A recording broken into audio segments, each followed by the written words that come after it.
Ayun na nga. Yes, good morning po. Welcome to my vlog namin po ni Horachi. Ayan po, kita nyo naman. Bagong gising na naman po si Horachi. No.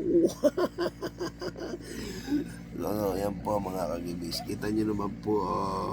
Sarap po. Ganyan po matulog na nakataas pa yung paa.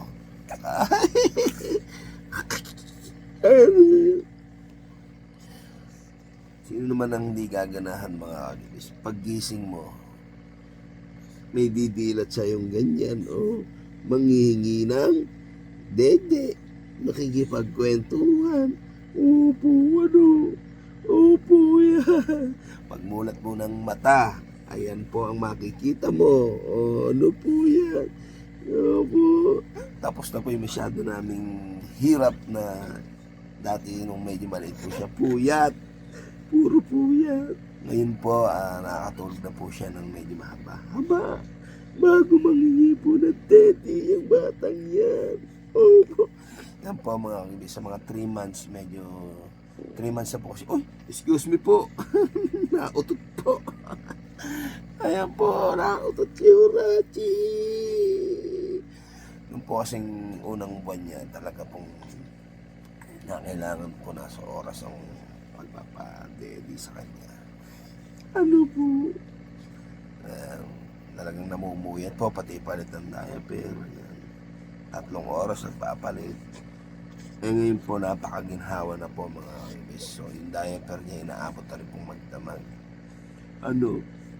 Ano po?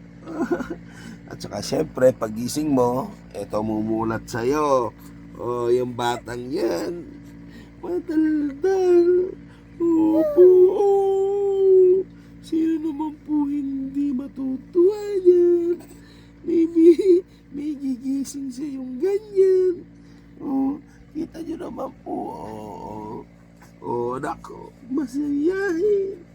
Opo. Kailangan lang po siya, tsatsagain mo siyang kwentuhin.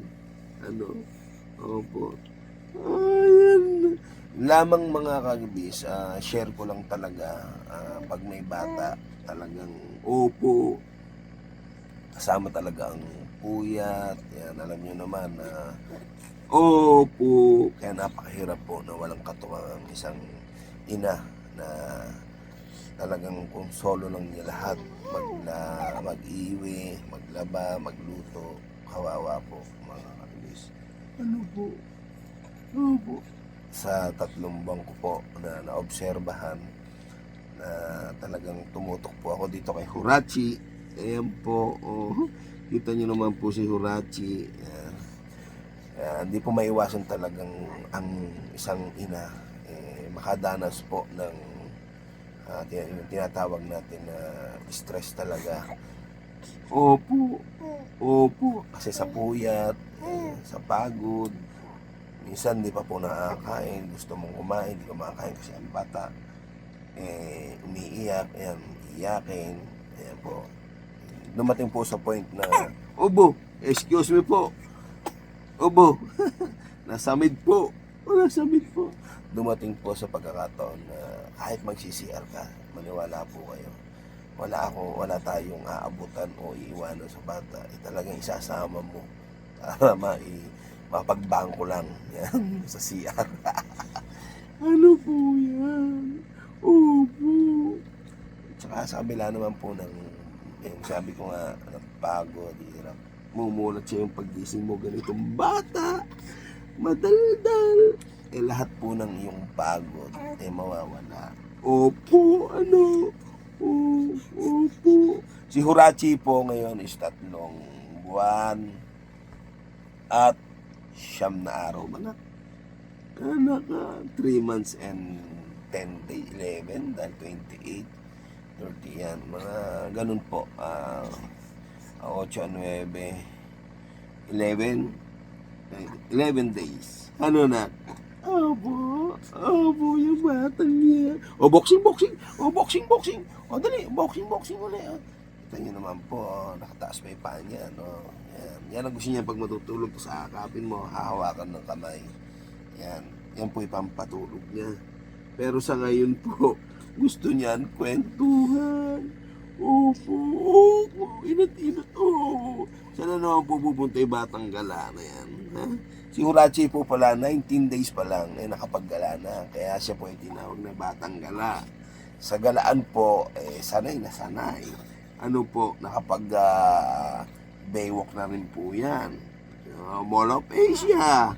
Oo, ano, ilang buwan pa lang nun. Wala pa yatang buwan. Araw pa lang. Opo.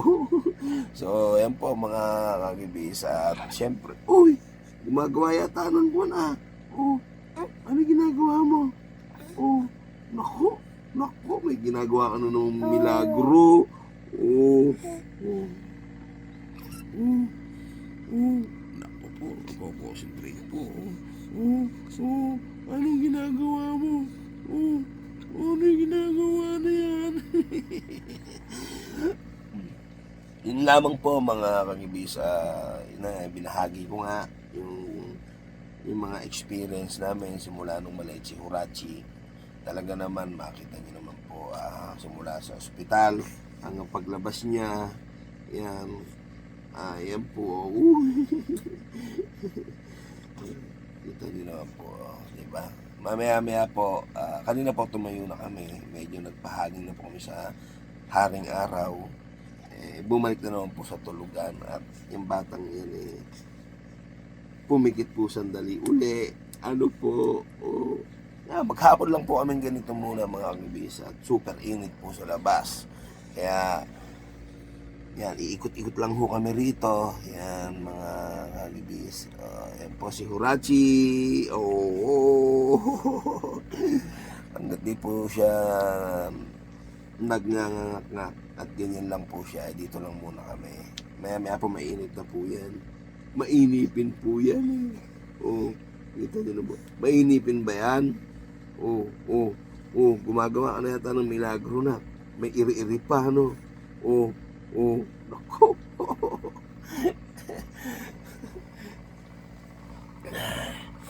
Kita nyo naman po, yung batang gala na yan, Kita nyo po ba?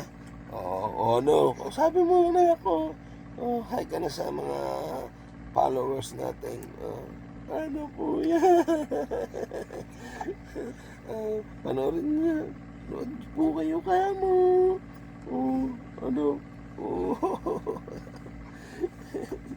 Mamaya po pala, naliligo na siya maya mga kagibis. Araw-araw pong naliligo si Horachi. Yan. Diba nak, araw-araw ko naliligo? Naliligo araw-araw. Sarap-sarap maligo. Yan. Kita nyo naman po. Diba? Yun lamang mga kagibis. Na-share ko lang po. Yun nga, yung experience namin simula nung maliit siya hanggang papalaki. Sa ngayon pong 3 buwan siyang mahigit. Malaking ginhawa na po yung sa puyat, hindi kagaya dati noon talaga na wala pa siyang 1 buwan talaga naman po. Okay. So hanggang dito na lang po mga kagibis ang aming maigsing kwento na na-share sa inyo namin dalaw ni Horachi. Ayan po, naghigab pa po. Sana po patuloy niyo po kaming panuorin yan at makapagbahagi sa inyo ng konting experience namin.